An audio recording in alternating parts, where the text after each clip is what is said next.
నిజామాబాద్ లో మొట్టమొదటిసారిగా 11 సంవత్సరాలు పూర్తి చేసుకున్న ఏకైక college Shri Sai college of hotel management.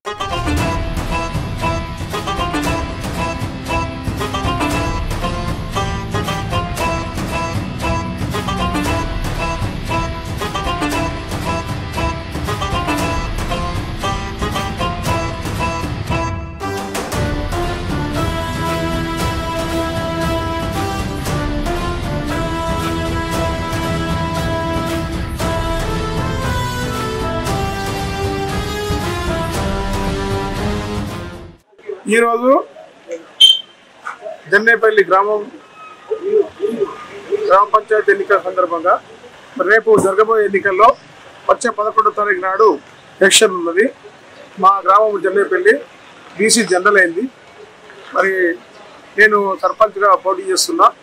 గౌరవనీయులు పెద్దలు పి సుదర్శన్ రెడ్డి గారి ఆదేశానుసారంగా నేను ఈరోజు బీజేపీకి రాజీనామా చేసి కాంగ్రెస్ పార్టీలో జాయిన్ అవుతున్నా. రేపు గ్రామాన్ని అభివృద్ధి చేయడానికి కొరకే మా యూత్ కానీ మా గ్రామ పెద్దలు కానీ అన్ని కుల సంఘాల నాయకులు కానీ నాకున్నటువంటి అవకాశాలు ఇచ్చారు కాబట్టి అభివృద్ధి ధ్యేయంగా గ్రామాన్ని అభివృద్ధి చేయడానికి ప్రభుత్వము ఉన్నది కాబట్టి పెద్దలు సీనియర్ నాయకులు సుదర్శన్ రెడ్డి గారి నాయకత్వంలో మా గ్రామాన్ని అభివృద్ధి చేయడానికి మాత్రమే పార్టీలో చేయడం జరిగింది.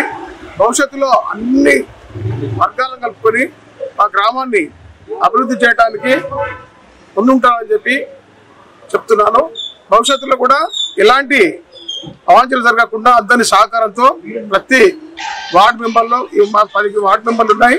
అన్ని కులాలు అన్ని రకాల వ్యక్తులు ఎస్సీ ఎస్టీ బీసీ మైనార్టీ మరి పెద్దలు మన వారి జనరల్ కులాలు కూడా అందరు కలిసి సపోర్ట్ చేస్తున్నారు. నేను భారీ మెజార్టీతో గెలవబోతున్నా. వారి ఆదేశానుసారంతో సుదర్శన్ రెడ్డి గారి నాయకత్వంలో పనిచేయడానికి సిద్ధంగా ఉన్నాం కాబట్టి జై కాంగ్రెస్.